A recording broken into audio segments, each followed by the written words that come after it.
Made in Bangladesh brand তৈরির গল্পে সবচেয়ে বেশি এগিয়ে থাকবে পোশাক খাত। গত 4 দশকে এই পোশাক খাতের সুবাদী বিলিয়ন ডলারের বাজার অর্জন করেছে বাংলাদেশ। সামনে বিশ্বের শীর্ষ রপ্তানিকারক হওয়ার হাতছানিও আছে। এর মাঝেই খবর, বাংলাদেশ আর কয়েক বছর পর উন্নয়নশীল দেশ হলে রপ্তানিতে আর নগদ সহায়তা মিলবে না। এর বিকল্প কি তা নিয়ে আছে নানা বিতর্ক। তাহলে এই সমাধান কি তা জানতে আজকের দ্য বিজনেস আপনাদের সাথে আছে আমি তৌহিদ হোসেন। দর্শক, এই বিষয়ে কথা বলতে আমরা আমন্ত্রণ জানিয়েছি নিটওয়্যার ব্যবসায়ীদের শীর্ষ সংগঠন বিকেএমই এর এক্সিকিউটিভ প্রেসিডেন্ট মোহাম্মদ হাতেমকে। আসুন তাকে স্টুডিওতে স্বাগত জানাই।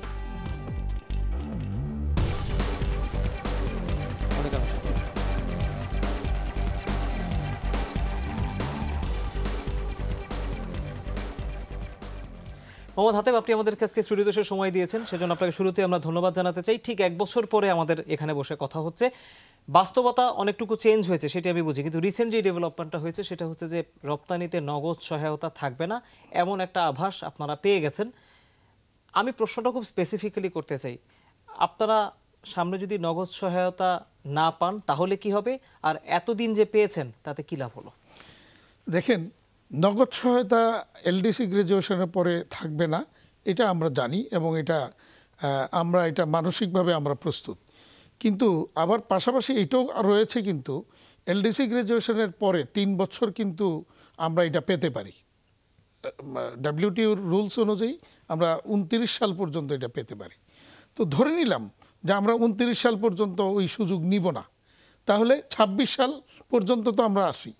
তাহলে এখনই কেন এটা বন্ধ করার পায়তারাটা শুরু হলো?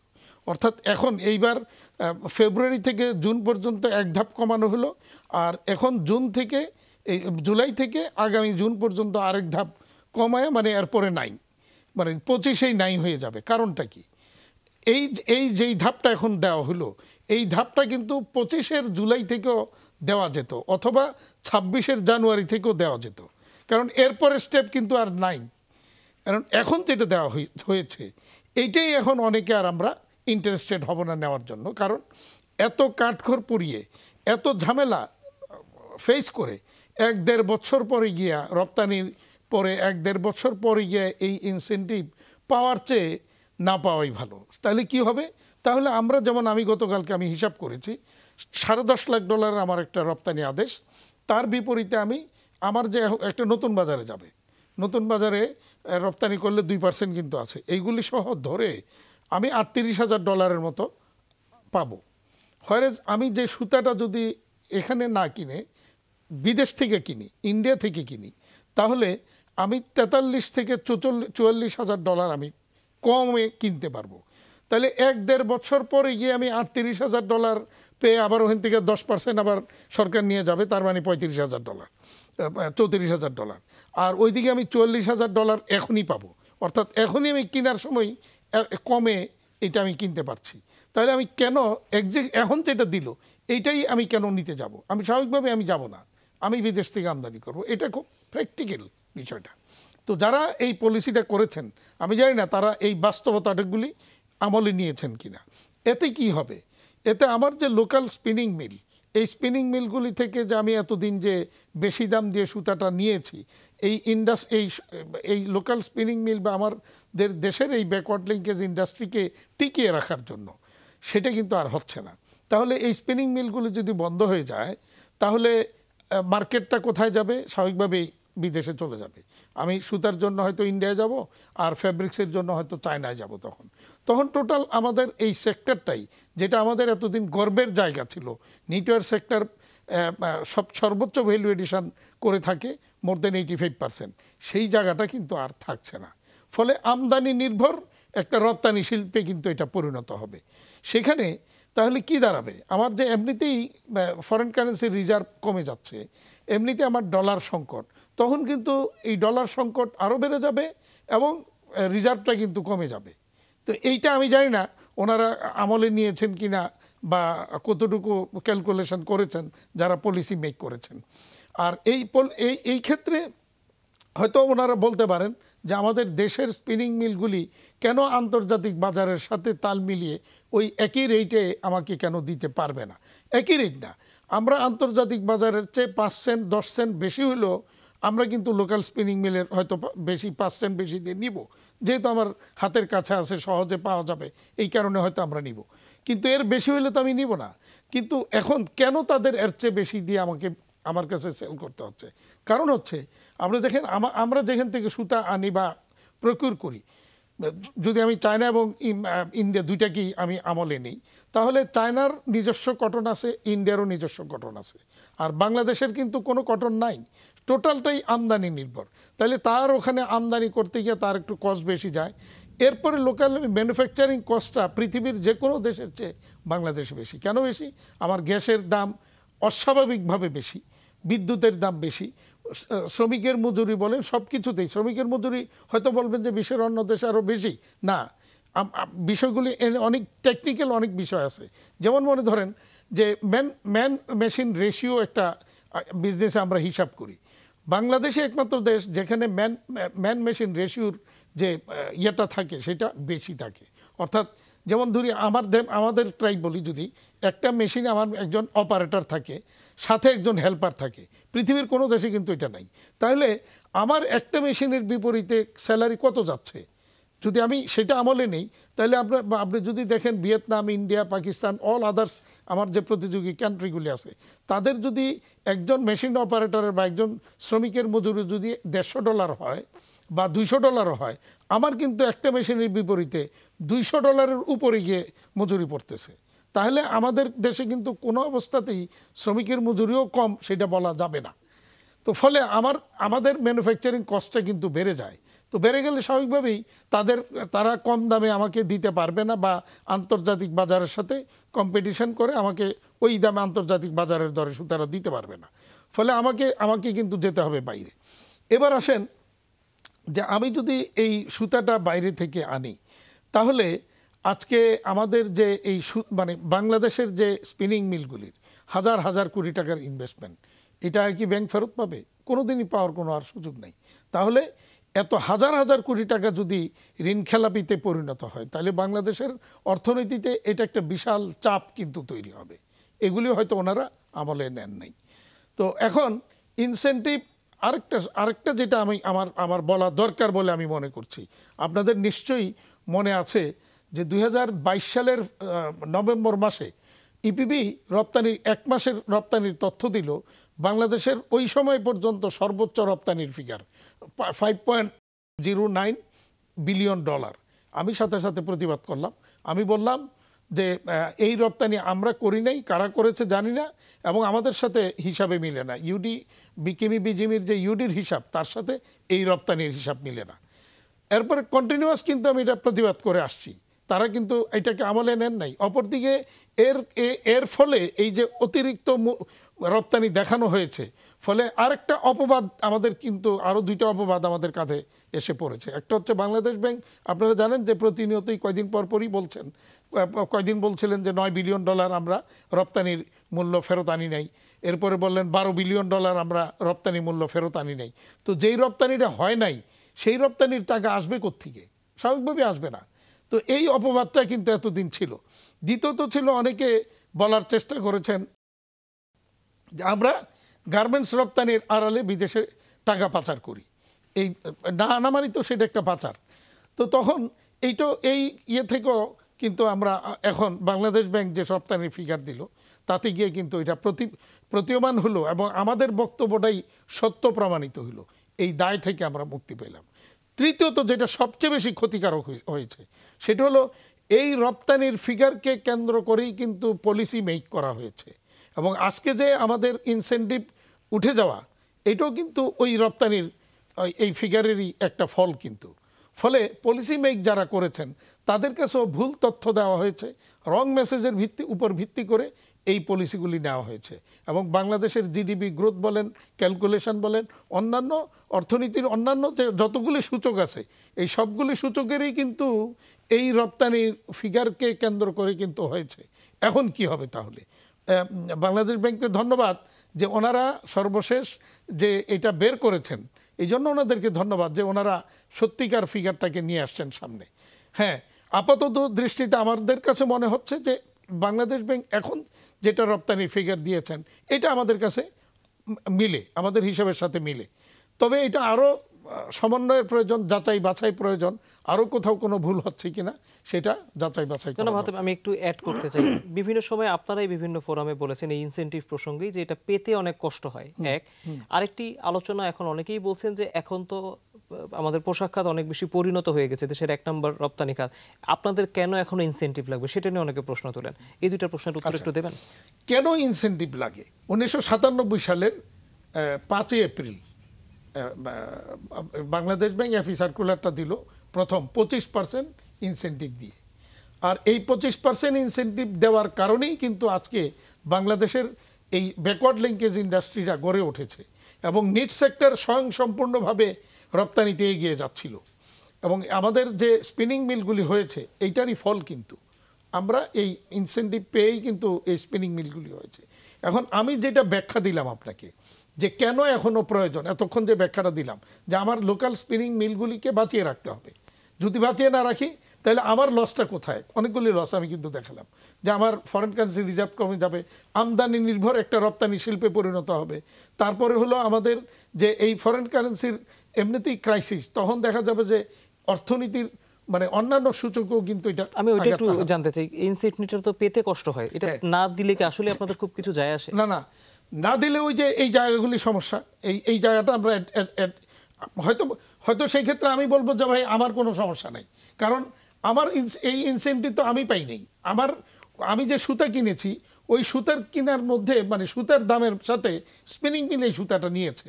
তো আপনি যদি মানে গ্রেটার পার্সপেক্টিভে চিন্তা করেন, দেশের চিন্তা করেন, তাহলে আমি বলবো যে এটার প্রয়োজন ছিল বা আমার এই লোকাল স্পিনিং মিলকে টিকিয়ে রাখা প্রয়োজন। আর যদি আমি নিজের ব্যবসাটাকেই চিন্তা করি যে লোকাল স্পিনিং মিল থাকলো কি থাকলো না তাতে আমার কিছু যায় আসে না, আমি এই ইন্ডিয়া থেকে সুতা আনবো, আমি ব্যবসা করব, তাহলে আমার কোনো কিন্তু সমস্যা নেই। তো দেশ কি সেটা চায়?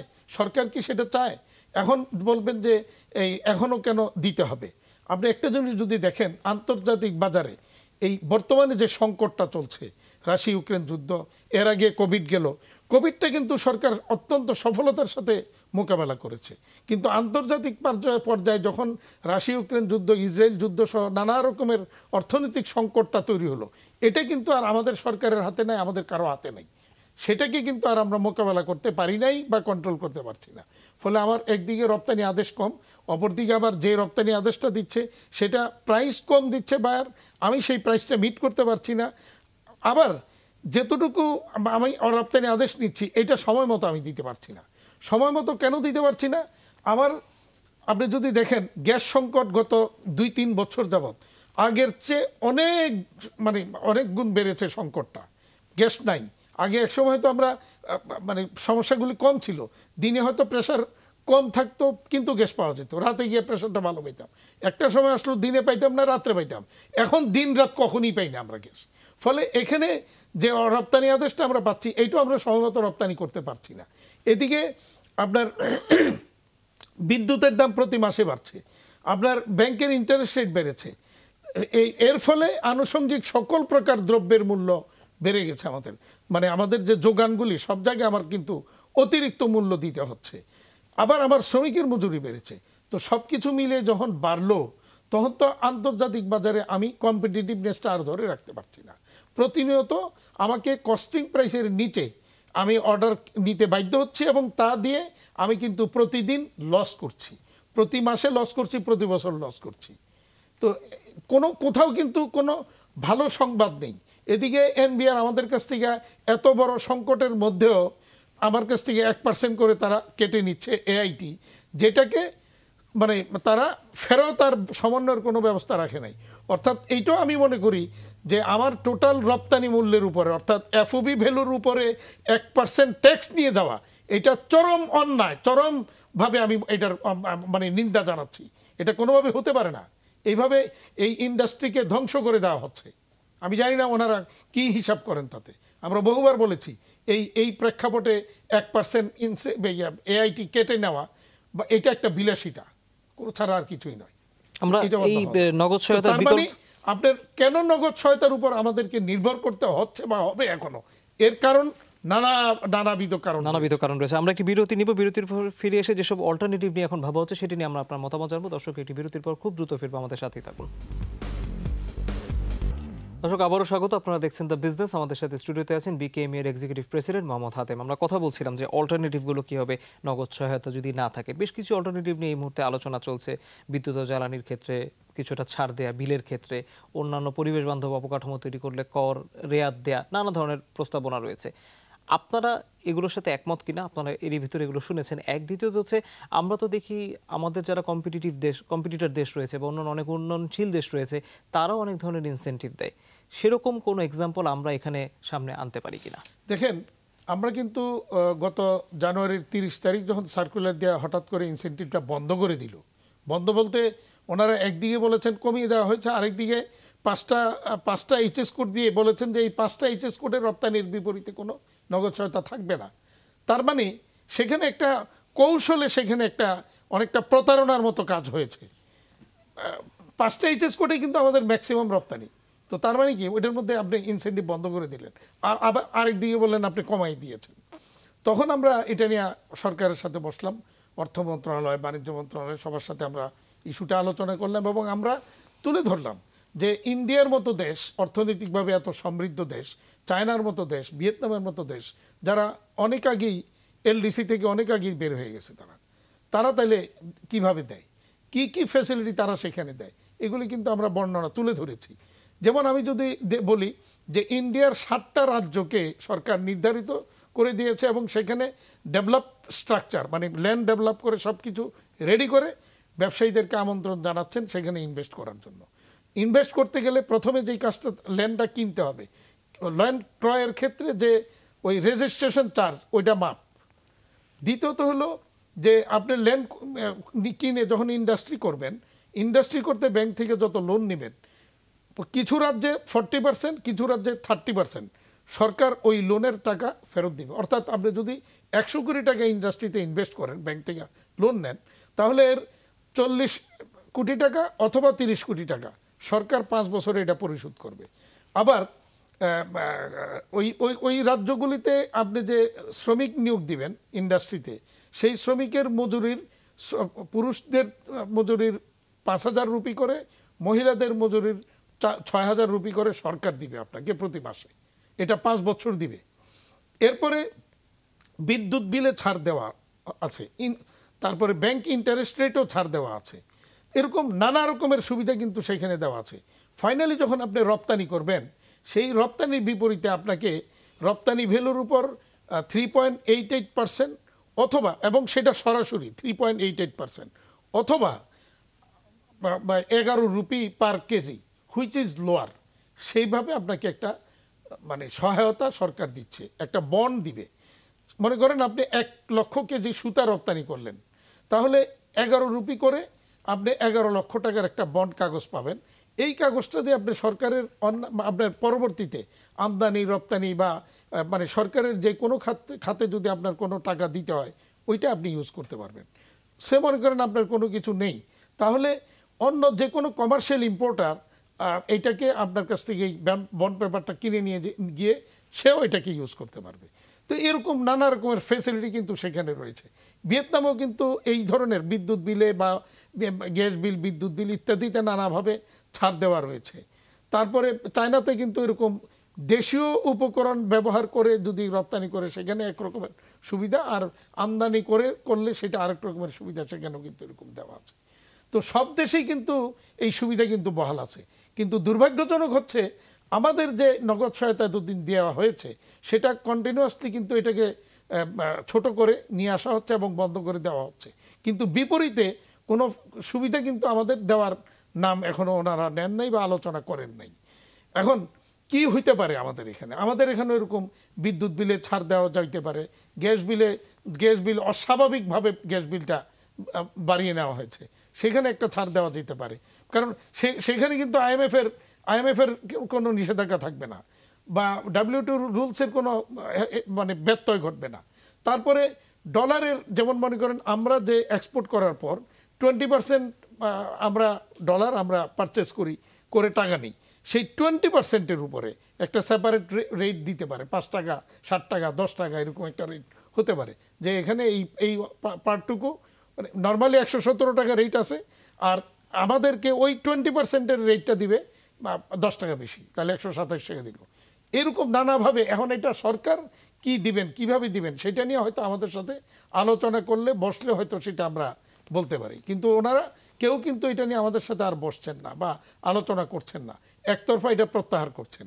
আজকে যে ইনসেন্টিভটা কমিয়ে দেওয়া হলো, এটা কেন এই জুলাই থেকে কমানো হলো? এটা তো 2026-এর জানুয়ারি থেকে কমাতে পারতো, কারণ এরপর স্টেপ হলো 9।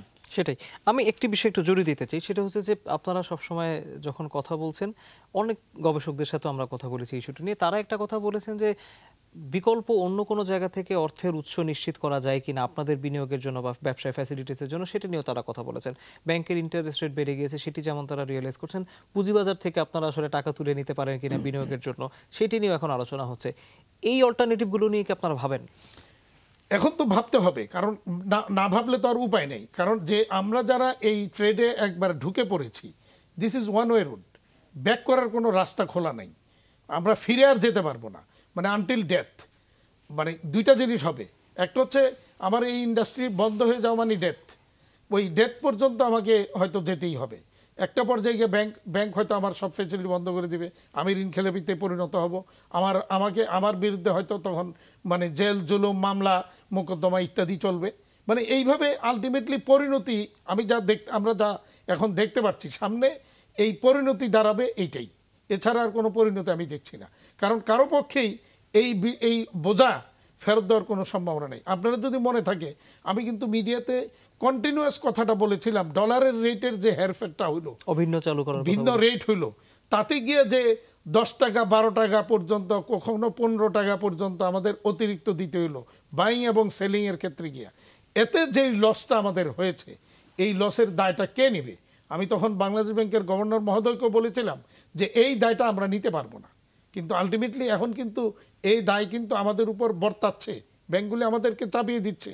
এই ডলার বেচা কিনায় যে হেরফেরি পরে যে টাকাটা লস আমরা করেছি, বিশাল অঙ্কের টাকা, কোটি কোটি টাকা আমরা কিন্তু লস করেছি, সেই জায়গাটাকে কে এখন দায়িত্ব নেবে? বাংলাদেশ ব্যাংক গতকালকেই একটা সার্কুলার দিয়েছে যে যারা ঋণ খেলাপিতে পরিণত হচ্ছে, মানে আনউইলিংলি, অর্থাৎ ব্যবসা করতে গিয়ে যারা ক্ষতিগ্রস্ত হচ্ছে, তাদের জন্য একটা পলিসি দিয়েছে। সেখানেও এটা অস্পষ্ট রয়েছে বেশ কিছু জায়গায়। আমি কালকে ইয়ের পরে আমাকে মিডিয়া থেকে এটা দেওয়া হয়েছে এবং আমি দেখেছি। তো এটা নিয়ে হয়তো আমাদেরকে কথা বলতে হবে, আরও কিছু ওই জায়গায় ফাইন টিউনিং করতে হবে, কিভাবে 10% ডাউন পেমেন্ট দিয়ে সেখান থেকে বের হয়ে যাওয়ার একটা রাস্তা দিয়েছে। আবার দেখলাম সেখানে বাকি টাকাটা আবার কখন কিভাবে দিতে হবে সেইভাবে। তো এইগুলি অস্পষ্টতা আছে কিছু, আমার মনে হয় এই জায়গাগুলো একটু যদি স্পষ্ট করা যায়। পুঁজিবাজারের কথা বলছিলাম, অর্থ কি ওখান থেকে আপনারা নিতে পারবেন? এখন আমাদেরকে ভাবতে হবে পুঁজিবাজারে আমরা যাব কিনা।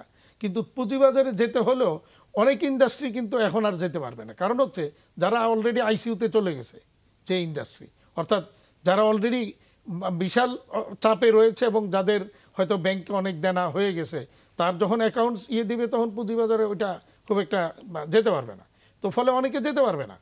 আর যারা এখনো আছে ভালো, মানে 10 to 20% যারা রয়েছে, তাদের মধ্যে হয়তো তারা পুঁজিবাজারে ঢুকার জন্য সুযোগ পাবে। আরেকটা প্রশ্ন, সেটা হচ্ছে যে এবার একটু অন্য প্রসঙ্গে আসি। যখনই আমরা আমাদের পোশাকের বা নিটওয়্যার পণ্যে যেটি বলি না কেন, যখন রপ্তানির প্রসঙ্গ আসে, তখন নতুন বাজার আপনারা খুঁজছেন পশ্চিমা দেশগুলোতে, এখন সেই অর্থে কাঙ্ক্ষিত রপ্তানি করা যাচ্ছে না এমন ভাবনা অনেক সময় চলে আসে। তো অনেকে বলেন যে মিডল ইস্টে টার্গেট করছি, অনেকে বলেন আমরা এশিয়াকেই টার্গেট করছি, আবার অনেকে বলেন যে আসলে আমরা সাউথ ইস্ট এশিয়া বা ইস্ট এশিয়াকে টার্গেট করছি। আমরা দেখতে পাচ্ছি চীন ও ইস্ট এশিয়াকে টার্গেট করে একটা বড় বাজার ওয়েস্টার্ন কান্ট্রিগুলোর অল্টারনেটিভ ক্রিয়েট করার চেষ্টা করছে। আমরা যে নতুন বাজারের কথা বলি, পোশাক খাতের ব্যবসায়ীরা যা বলেন, তারা আসলে কোন বাজারটাকে খুব বড় করে টার্গেট করে সামনে ভাবছেন? আমি একটু মানে সুনির্দিষ্টভাবে জানতে চাই। আমরা যেটা মানে অর্থনৈতিকভাবে যে জিনিসটা আমরা বিগত দিনে অ্যানালাইসিস থেকে দেখেছি, এশিয়া মানে সাউথ এশিয়া, বিশেষ করে সাউথ এশিয়া এবং ইস্ট এশিয়ার দেশগুলি সামনের দিনগুলির জন্য একটা বড় বাজারে পরিণত হবে। এবং এই যে ইউরোপ এবং আমেরিকার উপর যে আমাদের ডিপেন্ডেন্সিটা, এইটা আস্তে আস্তে কিন্তু কমে আসবে। এবং আমরা সামনের দিনগুলো আমরা খুব প্রত্যাশা করছি এদিকে সাউথ কোরিয়া, জাপান, চীন, মানে তারপরে এদিকে সিঙ্গাপুর, মালয়েশিয়া, ফিলিপিন সহ, তারপরে অস্ট্রেলিয়ান বেল্টের এই দেশগুলি, এই দেশগুলিতে কিন্তু একটা বড় মার্কেটে পরিণত হওয়ার কিন্তু সুযোগ কিন্তু তৈরি হচ্ছে, এবং এই অর্থনৈতিকভাবে এই অঞ্চলটা কিন্তু সামনের দিকে আরও সমৃদ্ধ হওয়ার সম্ভাবনা রয়েছে। ফলে আমাদের মার্কেটটা কিন্তু এই জায়গাটাতে আরও বড় হওয়ার সুযোগ আছে কিন্তু, এবং আমরা চেষ্টা করছি সেই জায়গাটাকে ফ্লারিশ করতে। একটা জিনিস সবাই বলেন, এটা এই প্রশ্ন বোধহয় আপনি অনেকবার শুনেছেন, যে আমরা যেই ধরনের পোশাকগুলো তৈরি করি কটন বেসড এবং খুবই মানে দাম কম, মানুষ খুব সহজে অ্যাফোর্ড করতে পারে আমাদের বায়াররা, এমন পোশাকগুলো আমরা বেশি বানাই। কিন্তু হাই স্ট্যান্ডার্ড প্রোডাক্ট আমরা কবে বানাবো, এগুলো নিয়ে আমরা R&D নিয়ে করছি কিনা, এটি নিয়ে এক ধরনের ভাবনা আছে। আমরা কি আসলে ভাবছি? আচ্ছা দেখেন, আমরা যে ভাবি তার প্রমাণ হচ্ছে আরও 3 বছর আগে থেকেই আমরা সরকারকে বলেছি, এনবিআরকে বলেছি, ম্যানমেড ফাইবারে আমাদেরকে যেতে হবে। তো ম্যানমেড ফাইবারে যদি যেতে হয়, তাহলে ম্যানমেড ফাইবারের যে উপকরণ আমদানির ক্ষেত্রে যে ডিউটি বা বিভিন্ন রকমের প্রতিবন্ধকতা ছিল, এগুলি প্রত্যাহারের জন্য কিন্তু কন্টিনিউয়াস আমরা বলে আসছি। ইভেন বাণিজ্য মন্ত্রণালয় আরও 1 বছর 2 বছর আগে সরকারকে বা এনবিআরকে, অর্থ মন্ত্রণালয়কে বলেছে যে ম্যানমেড ফাইবারের রপ্তানির বিপরীতে একটা স্পেশাল নগদ সহায়তা দেওয়ার জন্য। ফলে এই জায়গাটাতে আমরা শুরুতে ইনিশিয়ালি যদি আমি কম্পিটিটিভনেসটা পাই, তাহলে কিন্তু আমি এখানে ঝাঁপিয়ে পড়ব এবং আমরা রপ্তানিটা শুরু করব। তো শুরু করলে একটা পর্যায়ে, কারণ এখন আমার র মেটেরিয়াল নাই, এখন আমার কোনো এটার যে স্পেশাল যে ইস্যুগুলি থাকে এগুলি নাই, তো সেটা শুরু করতে পারলে তখন কিন্তু আস্তে আস্তে কিন্তু এটা ডেভেলপ হয়ে যেত। কিন্তু এনবিআর কিন্তু এতদিন আমাদেরকে সেই সুযোগটা দেয়নি। আমরা যখন বলেছি তখন দেয়নি। এখন কিন্তু একটা এইবার ওনারা এই জায়গায় কিছু অ্যাড্রেস করেছেন, সেই জন্য এনবিআরকে ধন্যবাদ যে এনবিআর এবার ম্যানমেড ফাইবার র মেটেরিয়ালস আমদানির ক্ষেত্রে যে প্রতিবন্ধকতা ছিল কিছু কিছু ক্ষেত্রে সেগুলি প্রত্যাহার করেছেন। বাট এটা সো লেট, এটা আরও 2 বছর আগে হওয়া উচিত ছিল। তো যাই হোক, এরপরেও এটা আসছে। এখন আমরা আজকে গতকালকে আমি চাইনিজ একটা ডেলিগেশনের সাথে বসছিলাম, একটা হাই পাওয়ারফুল তাদের টেক্সটাইল এবং গার্মেন্টস সেক্টরের বড় একটা ডেলিগেশন কিন্তু এখনও বাংলাদেশের সফরে আছে। তার কিছুদিন মাঝখানে কিন্তু আরেকটা চাইনিজ ডেলিগেশন আসছিল, তারা বাংলাদেশে ইনভেস্টমেন্টের অপরচুনিটিটা খুঁজছে। তো আমরা তাদেরকে অ্যাডভাইস করেছি যে তোমরা ম্যানমেড ফাইবারে আসো, মানে হাই ভ্যালুড আইটেমগুলিতে আসো। তাহলে কি হবে, তাদের যে লেটেস্ট টেকনোলজি সমৃদ্ধ যে মেশিনপত্র আছে এগুলি নিয়ে এখানে আসলে, তাহলে আমাদের দেশে যেমন একদিকে এই ম্যানমেড ফাইবার এরিয়াটা ডেভেলপ হবে, আমরা সমৃদ্ধ হব, আবার আমার লোকগুলি সেখানে কাজ শিখে তৈরি হবে। ফলে আমাদের কিন্তু ওই জায়গাটাতে যেতে সহজ হবে। এখন প্রশ্ন হচ্ছে তারা কি আসবে কিনা। তো তাদের তো কিছু চাইনিজ ইনভেস্টর তো বাংলাদেশে আছে। আমরা ওই জায়গাটা বললাম না যে আমাদের গ্যাস সংকট, বিদ্যুৎ সংকট, তারপরে কাস্টমসের নানা রকমের হয়রানির কথা আমরা না হলে তাদের বললাম না। কিন্তু ওই যে চাইনিজটা এখানে ব্যবসা করে, সে যে সমস্যাগুলি ফেস করতেছে এগুলি কি সে বলবে না? তো এগুলি যখন তারা শুনবে, তারা তো আর এখানে আসবে না ইনভেস্টমেন্টে। আমাদের মানে দুর্ভাগ্যের জায়গাটা হচ্ছে ওইটাই, যে আমরা তাদেরকে যে আকৃষ্ট করার মতো, হ্যাঁ আকৃষ্ট করার মতো আমরা তাদের জন্য স্পেশাল ইকোনমিক জোন, তারপরে ইভিজেড এরকম কিছু জায়গা জোন তৈরি করেছি। কিন্তু এরপরে কি হবে, ইনভেস্ট করে এরপরে কি এই গ্যাস বিদ্যুতের সংকট মোকাবেলা করে, তারপরে কাস্টমসের এত রকমের হয়রানি মোকাবেলা করে ব্যবসা কি এই বছর এখানে করতে পারবে? আমার তো মনে হয় না। আমি একটু জুড়ে দিতে চাই, তারপর আমরা একটা বিরতি নেব। খুব ছোট্ট করে জানতে চাই, যে গ্যাস এবং বিদ্যুতের সংকটের কথা আপনারা বলছেন, এটি আসলে এই মুহূর্তে গ্যাসের সংকট বেশ তীব্র, কারণ এফএসআরইউ নষ্ট হয়ে গিয়েছে, সেটি ঠিক হতে হবে। এর বাইরে স্বাভাবিক সময়ে যে গ্যাস এবং বিদ্যুতের সরবরাহ, সেটি আসলে আপনারা স্যাটিসফাইড কিনা? না, সেটাও নাই। কারণ হচ্ছে যে বাংলাদেশ কাতারের সাথে যে এলএনজি আমদানির যে চুক্তি করে, একদিকে হলো যে আমাদের লোকালি যে গ্যাস উত্তোলনের যে সুযোগ আরও রয়েছে, সেটা গত অনেক বছর যাবতই সেইখানে কোনো কাজ হয়নি। নতুন গ্যাস অনুসন্ধান বা খনন কোনোটাই কাজ হয়নি। আর দ্বিতীয়ত হলো যে বিদেশ থেকে আমদানি করার ক্ষেত্রে যে স্ট্রং চুক্তি হওয়া উচিত ছিল, সেটাও প্রপারলি হয়নি। অর্থাৎ যে চুক্তিটা কাতারের সাথে হয়েছে, সেই চুক্তি অনুযায়ী কাতার থেকে আমরা এখন ঠিকমতো গ্যাস পাচ্ছি না। তো নতুন চুক্তি হয়েছে, সেটা 2026 সালের জুন মাসের আগে সেইটা পাওয়ার সম্ভাবনা নেই বলে আমরা জেনেছি। তাহলে কি হবে, 26 সাল পর্যন্ত এইভাবে দুকে কি ইন্ডাস্ট্রি টিকে থাকবে? আমার তো মনে হয় না। ইন্ডাস্ট্রি বন্ধ হয়ে যাবে। বিদ্যুতের প্রতি মাসে মূল্য বাড়ছে। তো আমার তো মনে হয় যে বিদ্যুতের বা গ্যাসের এইভাবে মূল্য না বাড়িয়ে যে চুরিটা যদি বন্ধ করা যেত, অর্থাৎ সিস্টেম লসের নামে যে চুরি বিদ্যুতের বা গ্যাসের ক্ষেত্রে হচ্ছে, তিতাসকে ধন্যবাদ যে ওনারা ইদানিং সিস্টেম লসটি কমিয়ে আনার চেষ্টা করেছেন এবং করেছেন অনেক ক্ষেত্রে। আমাদের ওনাদের তথ্য মতে যেটা আমরা জেনেছি যে যেমন নারায়ণগঞ্জ জোনে ওনাদের সিস্টেম লস ছিল তিতাসের গ্যাসের 40%-এর উপরে, সেটাকে ওনারা এখন 7-8%-এ নামিয়ে এনেছেন। এই চুরির নামে মানে সিস্টেম লসের নামে যে চুরি, এটা যদি বন্ধ করা যেত তাহলে বিদ্যুতের বা গ্যাসের দাম কিন্তু এইভাবে বাড়ানো লাগতো না। কিন্তু সরকার সেই জায়গাটাতে সঠিকভাবে কাজ করছে না, কারণ চোরদের দৌরাত্ম্য চলবেই।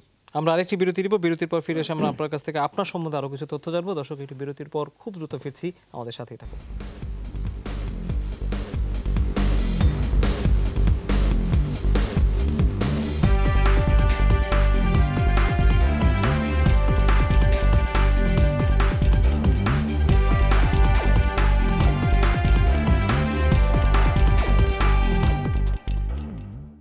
আবারও স্বাগত, আপনারা দেখছেন দ্য বিজনেস। আমাদের সাথে স্টুডিওতে আছে নিটওয়ার ব্যবসায়ীদের শীর্ষ সংগঠন বিকেএমই এর এক্সিকিউটিভ প্রেসিডেন্ট মোহাম্মদ হাতেম। আমরা বলেছিলাম আপনার সম্বন্ধে জানবো। আপনার যদি মনে থাকে, আমরা আপনাকে এর আগে 10টা র্যাপিড ফায়ার প্রশ্ন করেছিলাম। এটা নতুন যারা অডিয়েন্স তারা আমাদেরকে পাঠায়, আজকে নতুন 10টা প্রশ্ন তারা পাঠিয়েছে। আজকে এই প্রশ্নগুলো আগে শুরুতেই করে নিতে চাই, তারপর আমরা মূল আলোচনায় আবারও ফিরবো। তারা জানতে চায় আপনি এত ধরনের অপশন থাকতে পোশাকের ব্যবসাতেই কেন এসেছিলেন? দেখেন, নারায়ণগঞ্জ নিটওয়ার সিটি একসময় হুঁশিয়ারি শিল্পে সমৃদ্ধ ছিল নারায়ণগঞ্জ, এখনও আছে, প্রায় 200 বছরের ইতিহাস সেখানে। তো হঠাৎ করে যখন গার্মেন্টস সেক্টর যখন বাংলাদেশ থেকে রপ্তানি শুরু করে, তখন একটা পর্যায়ে শুরুতে হয়েছিল ওভেন দিয়ে শুধু, তো এরপরে আসলো মানে নিটওয়ার রপ্তানিটাও শুরুটা হলো নারায়ণগঞ্জ থেকে। তো কেন নারায়ণগঞ্জ থেকে? যেহেতু আমরা হুঁশিয়ারি শিল্প ছিল, হুঁশিয়ারি থেকেই মূলত নিটটা যাত্রা শুরু। এবং আমাদের ফ্যামিলিতেই আমার বড় ভাই বা আমার আরও যারা আত্মীয় স্বজন অনেকেরই হুঁশিয়ারির ব্যবসা ছিল, সেখান থেকে ওনারা শুরু করলেন। নিটওয়ার এক্সপোর্টটা বাংলাদেশ থেকে শুরু হলো মূলত নারায়ণগঞ্জ থেকে, এবং তার মধ্যে আমাদের ফ্যামিলির একটা প্রতিষ্ঠানও রয়েছে। সেটা থেকে আপনি সেখান থেকে মানে ওই শুরুতে ইনিশিয়ালি যখন আমি সেখানে জড়িত হইলাম, দেখতে দেখতে সেখানে আমি শুরু থেকে মেইনলি ব্যাংকিং এবং কাস্টমস এই দুইটা ডিপার্টমেন্ট আমি দেখতাম। তো দেখতে দেখতে শিখতে শিখতে তো মোটামুটি যেহেতু নিজে হাতে কলমে কাজ করেছি, এইগুলি দেখতে দেখতে শিখেছি। এবং এটা কত সালের কথা আপনি প্রথম শুরু করলেন? এটা মূলত 85-86 সালের দিকে। এরপরে আমার বড় ভাই, আমাদের ইসলামপুরে কাপড়ের ব্যবসা ছিল, সেখান থেকে আমাদের হুঁশিয়ারি ব্যবসাও ছিল। তখন ইসলামপুরের কাপড়ের ব্যবসা বন্ধ করে দিয়ে এক সময় এই হুঁশিয়ারি ব্যবসাটাকে আমরা পরবর্তীতে নিটওয়ার এক্সপোর্টে রূপ দেওয়া হলো। তো পাশাপাশি এনআর গ্রুপ, তারপরে আপনার বিনার টেক্সটাইল, বিনার ইন্ডাস্ট্রিজ, তারপরে আপনার এরকম আরও কয়েকটা শান হুঁশিয়ারি, এরকম 4-5টা প্রতিষ্ঠান নারায়ণগঞ্জ থেকেই প্রথম এই নিট রপ্তানিটা শুরু করে। পরের প্রশ্ন যেতে চাই, বাংলাদেশে পোশাকের শতভাগ ব্যাকওয়ার্ড লিঙ্কেজ, এটা কি সম্ভাবনা নাকি স্বপ্ন? সম্ভবটা এই কারণে, যেমন নিটওয়ারে কিন্তু আমরা অলমোস্ট শতভাগ না হইলেও কাছাকাছি কিন্তু আমি ব্যাকওয়ার্ড লিঙ্কেজ ইন্ডাস্ট্রি বা আমাদের সম্পূর্ণতা আমরা কিন্তু তৈরি করে ফেলেছিলাম। ওভেনও এখন সম্ভব। কেন সম্ভব? আমরা যেমন চাইনিজ যে ইনভেস্টারগুলি আসতেছে, তারা কিন্তু এখন ইন্টারেস্টেড বাংলাদেশে ইনভেস্ট করার জন্য। কিন্তু এখন প্রশ্ন যেটা আবারও আসে সামনে, যে সরকার কি সেই ফেসিলিটেশনটা তাদেরকে দিতে পারবে কিনা, যেমন গ্যাস সংকটটা সমাধান দিতে হবে। কারণ ইন্ডাস্ট্রিয়ালাইজেশনের জন্য সবচেয়ে বেশি জরুরি যেটা গ্যাস, মানে পাওয়ার, এনার্জি অ্যান্ড পাওয়ার।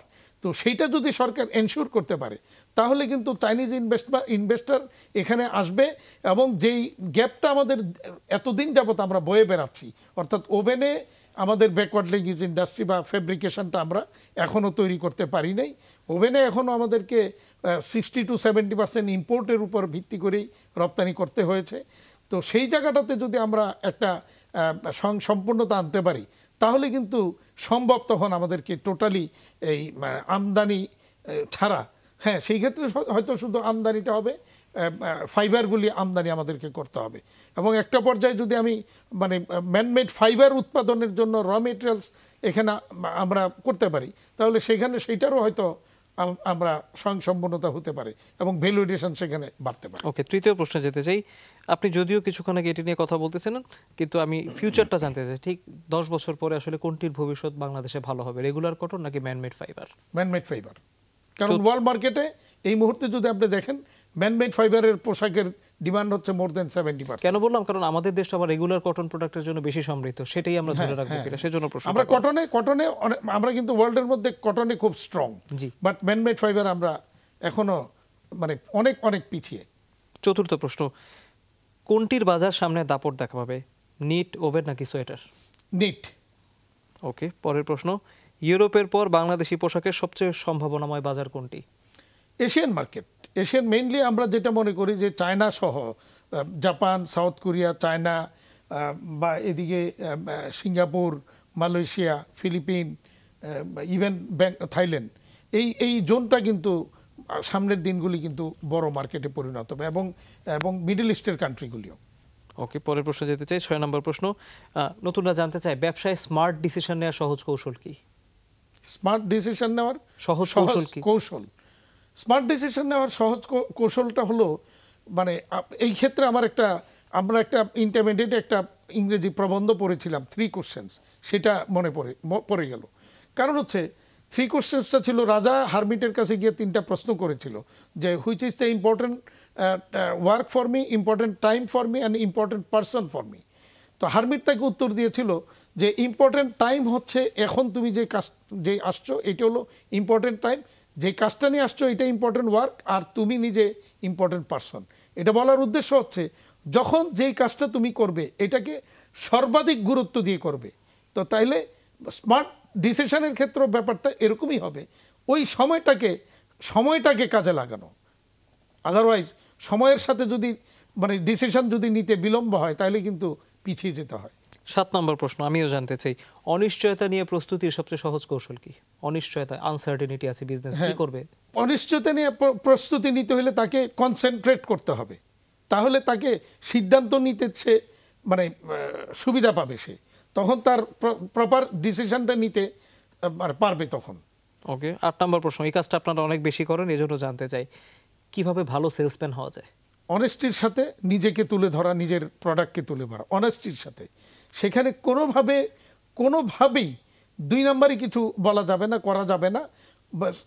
বায়ার যদি মানে ক্রেতা গোষ্ঠী যদি বুঝে যে না লোকটার মধ্যে অনেস্টি আছে, তার মানে কথা এবং কাজে মিল আছে, তাহলে ডেফিনেটলি সেখানে মার্কেটিংটা তার জন্য সহজ হয়ে যাবে। বাংলাদেশের কর্পোরেট কালচারের কোন চ্যালেঞ্জটি একজন বসকে সবচেয়ে বেশি সামাল দিতে হয়? সবচেয়ে বেশি সামাল দিতে হয় আনকর্পোরেট মানসিকতাকে। আমাদের মধ্যে এখনো সেই কর্পোরেট কালচারটা গড়ে ওঠে নাই, এবং আমরা অনেকেই মানে গতানুগতিক সিস্টেমের মধ্যেই চলতে চেষ্টা করি। কর্পোরেট কালচার বাংলাদেশের ইন্ডাস্ট্রিগুলির অনেকের মধ্যেই কিন্তু ওই কর্পোরেট কালচারটা গড়ে ওঠেনি। তো এই জায়গাটাকে অ্যাড্রেস করতে গিয়েই একজন কর্পোরেট মানে সমৃদ্ধ একজন কর্পোরেট কালচারে যিনি কাজ করছেন তার জন্য অসুবিধা হয়। আর সেই জায়গাটাতে আবারও বলবো, সেই জায়গাটাতে সবচেয়ে বড় জরুরি প্রয়োজন হচ্ছে অনেস্টি এবং সময়ের সাথে সময়ের ডিসিশনটা নেওয়া। ওকে, 10 নম্বর প্রশ্নটা একটু হাইপোথেটিক্যাল, কিন্তু আমি প্রশ্নটা করতে চাই। তারা জানতে চায় যে আপনাকে যদি কোনো একটা সুপার পাওয়ার দেওয়া হয়, আপনি কোন সুপার পাওয়ারটা নেবেন এবং সেটা দিয়ে কি করবেন? আমি কোনো সুপার পাওয়ারে আমি বিশ্বাস করি না। আমি নিজে পরিশ্রম করে নিজের ভাগ্য গড়াটাকে আমি সবসময় বিশ্বাস করি, এবং আমি সেইভাবেই কাজ করি। প্রত্যেককে আমি অ্যাডভাইস করব, তরুণদেরকেও বলবো যে নিজের ভাগ্য নিজেকেই গড়ে তুলতে হবে, নিজেকেই গড়তে হবে, পরিশ্রম করতে হবে অনেস্টির সাথে। ওকে, ফেয়ার এনাফ। আমরা 10টা র্যাপিড ফায়ার প্রশ্নের উত্তর পেলাম। আশা করি তাদের যে প্রশ্নের উত্তর দরকার তারা সেটি পেয়েছে। তাদের জন্য একটু বড় প্রশ্নও রেখেছি, তারা এটা জানতে চেয়েছিল, আমি কিন্তু এটা বড় আকারে করব বলে আমি রেখে দিয়েছিলাম। অনেকের সাথে আমরা কথা বলে যেটা দেখি যে যারা একদমই সবচেয়ে ভালো পর্যায়ের বিশ্ববিদ্যালয় বা শিক্ষা প্রতিষ্ঠানগুলো থেকে বের হয়ে আসে, এদের একটা বড় অংশের ভিতরে আসলে পোশাক খাতে ক্যারিয়ার গড়ার খুব একটা বড় ভাবনা থাকে না, তারা একটু অন্য দিকে ভাবতে চায়। দেশের সবচেয়ে বড় রপ্তানি খাতকে নিয়ে তারা ক্যারিয়ার করতে চায় না, এটা আপনাদেরকে পীড়া দেয় কিনা? দ্বিতীয়ত হচ্ছে আপনারা ভালো হিউম্যান রিসোর্স অর্থে পান কিনা? তাদের আরেকটা অবজারভেশন আছে যে একটা সার্টেন লেভেল পরে তারা মনে করে যে বিদেশি ম্যানেজারদের প্রাধান্য বেশি থাকে দেশীয় ম্যানেজারদের তুলনায়। এটা কি ঠিক? এখানে দেখেন যে আপনি যে প্রশ্নটা করলেন, এটার অন্যতম কারণ হচ্ছে আমাদের এডুকেশন সিস্টেমের মধ্যে দেশের এই সর্বোচ্চ রপ্তানি খাত নিয়ে কোনো লেখাপড়ার ব্যবস্থা নেই। ইভেন মনে করেন আপনি একজন ইউনিভার্সিটি থেকে একটা ছেলে যদি ফিন্যান্স বলেন বা অন্যান্য কোনো মানে এই রিলেটেড ইয়েতে পাশ করে আসে, তাকে যদি আমি ইউসিবি 600 সম্পর্কে জিজ্ঞেস করি বা ব্যাংকিং সিস্টেম, আমদানি রপ্তানির সিস্টেম, এলসি লেটার অফ ক্রেডিটের সিস্টেম, এসব নিয়ে প্রশ্ন করি, দেখা যাবে তারা কিছু জানে না, বলতে পারে না, কারণ তাদেরকে সেখানে এগুলি প্রপারলি এডুকেটেড করা হয়নি। তো এই জায়গাটাকে যদি এডুকেটেড করা যাইতো এবং বাংলাদেশের সর্বোচ্চ রপ্তানি খাত নিয়ে যদি সেখানে কিছু থাকতো, তাহলে এই কালচারটা কিন্তু হতো না। যেমন যেমন দেখা যায় যে একটা মানে ছেলে বা মেয়ে চাকরি করে কোথায়, গার্মেন্টসে, তখন তার মানে বিয়ের বাজারে গেলে পরেও দেখা যাবে তার জন্য একটা নেগেটিভ ইয়ে তৈরি হয়। তো এই মানসিকতাটা চেঞ্জ হইতে হবে। বাংলাদেশের সর্বোচ্চ রপ্তানি খাত, আমরা কিন্তু প্রাউড ফিল করি যে আমরা বাংলাদেশের সর্বোচ্চ রপ্তানি খাতে আমরা আছি এবং আমরা সরকারকে সর্বোচ্চ ট্যাক্স দেই। আমরা এই দেশের জিডিপি গ্রোথে বলেন বা কি বলে অর্থনীতির এই টাকা এগিয়ে নেওয়ার ক্ষেত্রে আমরা ভূমিকা রাখছি, কর্মসংস্থানে আমরা ভূমিকা রাখছি। এটা কিন্তু আমাদের একটা প্রাউডের জায়গা। মেয়েরা বলে তারা পোশাক খাতে লম্বা ক্যারিয়ার গড়ার সুযোগ পায় না এবং পোশাক খাতে মেয়েদেরকে নিতে এক ধরনের অনীহা আছে, আসলে তাই না? এই জায়গাটাতে লম্বা ক্যারিয়ার গড়ার ইয়ে পায় না কথাটা ঠিক না। কারণ হ্যাঁ, অনেক ক্ষেত্রে তাদের ক্ষেত্রে যেটা সমস্যা হয় যে তারা যখন মানে বাচ্চা কাচ্চা সন্তান যখন হয়ে যায়, তারা তখন তাদের এখানে ক্যারিয়ারকে কন্টিনিউ না করে ওই ফ্যামিলিতে বাচ্চাদেরকে লালন পালনে তারা একটু সময় দেয় বা চলে যেতে চায়, যার কারণে এই জায়গাটা গ্যাপ তৈরি হয়। আদারওয়াইজ আমাদের ইন্ডাস্ট্রিতে কিন্তু তাদেরকে এই এগিয়ে নিয়ে যাওয়ার ক্ষেত্রে আমাদের কোনো বাধা নেই বা প্রতিবন্ধকতা নেই। একটা ট্রেন্ড আমরা ইদানিং দেখি, সেটা হচ্ছে যে পোশাক খাতকে ঘিরে এটা যেমন এক ধরনের ভাবনা, চাকরির ক্ষেত্রে অনেক নতুন উদ্যোক্তাদেরকে আমরা দেখি যে তারা এখন পোশাক খাত রিলেটেড অনেক ধরনের বিজনেস করতে চায়, তারা ব্যাকওয়ার্ড লিঙ্কেজে ইনভেস্ট করতে চায়। সবাই টিকতে পারে না, একটা বড় অংশ ঝরেও পড়ে যায়। যারা ঝরে পড়ে যাচ্ছে তাদের জন্য আপনার সাজেশন কি? প্রথমত হলো ঝরে পড়ে কেন সেটাও বুঝতে হবে। তো এটা নানা রকমের বিষয় থাকে। কারো অনৈতিক, কেউ নিজে অনৈতিক ব্যবসার সাথে সম্পৃক্ত, যার ফলে তারা একটা ধরা খাইলে আর এগিয়ে আসতে পারে না। দ্বিতীয়ত হলো অনেকে অনেস্টলি ব্যবসা করতে গিয়েও হোঁচট খাচ্ছে। যেমন মনে করেন বায়ারদের আনইথিক্যাল বাইং প্র্যাকটিস, বায়াররা মাল নিয়ে পয়সা দিচ্ছে না বা ব্যাংকগুলি তাকে প্রপারলি সহযোগিতা করছে না। এই সমস্ত কারণে অনেকে কিন্তু আলটিমেটলি সমস্যাতে পড়ে যায়, ফলে তারা এগোতে পারে না। আর যেটা সবচেয়ে বেশি সমস্যা আমাদের ক্ষেত্রে, পোশাক শিল্পের ক্ষেত্রে, আমাদের ম্যাক্সিমাম মালিকরাই ওই বায়ারদের সাথে নেগোসিয়েশন করে অর্ডার নিতে পারে না। এটা আমাদের জন্য সবচেয়ে বড় দুর্বলতাটার অন্যতম কারণ হচ্ছে যে ভাষাগত সমস্যা যেটা। তবে নতুন জেনারেশন কিন্তু অনেকে শিক্ষিত, লেখাপড়া করে জেনারেশন যারা আসছে, তারা কিন্তু আবার এই জায়গাটাতে এখন ভালো করতেছে। তো যার ফলে আমাদের অনেকেই কিন্তু ওই বায়ারদের সাথে নেগোসিয়েশনটা করতে না পারার কারণে অনেক ক্ষেত্রে বাইং হাউস অথবা তার প্রতিষ্ঠানে একজন সিইও অথবা ইডিকে নিয়োগ দিয়ে তার উপর ডিপেন্ডেন্ট হয়ে যায়। তখন ওই সিইও বা ইডি যদি প্রপারলি যদি কাজটা না করে বা প্রপারলি সততার সাথে যদি কাজটা না করে, তখন দেখা যায় সেই ইন্ডাস্ট্রিটা তখন মুখ থুবড়ে পড়ে। কিছুদিন পরে বা কয়েক বছর পরে ব্যাংকে দেনা, মার্কেটে দেনা, অনেক কিছু দেনা ফেলে তখন বন্ধ হয়ে যেতে বাধ্য হয়। আমরা একেবারে অনুষ্ঠানের শেষ পর্যায়ে শেষ প্রশ্নটি করতে চাই। আপনি ব্যবসার বেশ কিছু চ্যালেঞ্জ নিয়ে আজকে আলোচনা করেছেন, তারপর আমি প্রশ্নটি করতে চাই, ঠিক এক দশক পরে বাংলাদেশের এই পোশাক সেক্টরকে আপনি কোথায় দেখেন? দেখেন, আমাদের কিন্তু টার্গেট কিন্তু অনেক উচ্চ টার্গেট নিয়ে আমরা এগিয়ে যাচ্ছিলাম। যেমন আমাদের টার্গেট 30 সালের মধ্যে 100 বিলিয়ন রপ্তানি করা, তারপরে বিশ্ববাজারে প্রথম স্থানে চলে যাওয়া। কারণ চায়না ব্যাকফুটে যাচ্ছে, ডিক্লাইন করছে তাদের রপ্তানি। একটা পর্যায়ে চায়না থাকবে না বিশ্ববাজারে, তাইলে কে হবে? বাংলাদেশ। সুযোগ কিন্তু বাংলাদেশের ছিল, কারণ আমাদের ইন্ডাস্ট্রি ওয়ার্ল্ডের হাইয়েস্ট স্ট্যান্ডার্ড আমরা মেনটেন করছি কমপ্লায়েন্স এবং সেফটি ইস্যুতে। ওয়ার্ল্ডের highest green factory, platinum certified factory, কোনো দিক থেকে কিন্তু কোনো কিছুর কমতি আমাদের ছিল না। কিন্তু বর্তমানে যে চ্যালেঞ্জগুলি আমাদের সামনে চলে আসছে, এই চ্যালেঞ্জ যদি আমরা মোকাবেলা করতে পারি বা সরকার যদি আমাদেরকে সেই জায়গাটাকে মোকাবেলা করার জন্য সহযোগিতা করে, তাহলে বিশ্বে প্রথম স্থানে যাওয়া আমাদের জন্য সম্ভব, সুযোগ আছে। তাহলে এক দশক পরে আপনি কি ভবিষ্যৎ ভালো দেখছেন না? আমি এই মুহূর্তে পরিস্থিতি আমি ভালো দেখছি না, বাট আমাদের জন্য অপরচুনিটি কিন্তু অনেক রয়েছে। আমরাও তেমনটি আশা করি যে অপরচুনিটি ভালো আসবে। জনাব হাতেম, আপনি আমাদের কাছে স্টুডিওতে এসে সময় দিয়েছেন, সেজন্য আপনাকে আবারও ধন্যবাদ। একটি বিষয় স্পষ্ট, সেটি হচ্ছে যে এই যে রপ্তানিতে নগদ সহায়তা নিয়ে এত আলোচনা হলো, একটি বিষয়ে বিকেএমই এর এক্সিকিউটিভ প্রেসিডেন্ট স্পষ্ট করেছেন যে দেশীয় শিল্পকে টিকিয়ে রাখার স্বার্থে অ্যাটলিস্ট যতদিন পর্যন্ত এটি বহাল রাখার সুযোগ আছে ততদিন পর্যন্ত আসলে এই নগদ সহায়তা দেওয়ার বিষয়টি আসলে বহাল রাখা যায় কিনা সেটি কিন্তু তিনি আবারও পুনর্বিবেচনার আবেদন জানিয়েছেন। কারণ তিনি প্রশ্ন করছেন যে আসলে যেই এলডিসি গ্র্যাজুয়েশন অবশ্যই আমরা যেতে চাই, আমরা স্বল্পোন্নত দেশ থেকে উন্নয়নশীল দেশ হতে চাই, কিন্তু সেখানে প্রস্তুতি নেওয়ার জন্য বোধহয় যেহেতু আরেকটু বেশি সময় পাওয়া যাচ্ছে, সেই প্রস্তুতির সময়টাকে যাতে সবাই মিলে কাজে লাগাতে পারে সেটি আসলে মূল আলোচনা। এক, দ্বিতীয়ত হচ্ছে যারা নতুন, যারা পোশাক খাতে এই মুহূর্তে ক্যারিয়ার করতে চাচ্ছেন, যারা আসতে যাচ্ছেন, তাদের জন্য বার্তা হচ্ছে ধৈর্য ধরে রাখতে হবে এবং একই সাথে এই পোশাক খাতের যে ফিউচার, অর্থাৎ এক ধরনের যে ট্রেন্ড সেট হচ্ছে, ডিফারেন্ট ট্রেন্ড সেট হচ্ছে, আমরা যে অন্যান্য বিভিন্ন ধরনের ইনোভেশনের দিকে এই সেক্টর এগিয়ে যাচ্ছে, সেই জায়গাগুলোতে আসলে কতটা আপনারা নিজেদেরকে দক্ষ করে নিতে পারেন, ঝালিয়ে নিতে পারেন, সেটি কিন্তু আসলে বাংলাদেশের পোশাক খাতের আগামীর যে ভবিষ্যৎ সেটি নির্ধারণ করবে। এতক্ষণ ধরে যারা আয়োজন দেখেছেন তাদের সবাইকে অনেক ধন্যবাদ। সবাই অনেক ভালো থাকবেন।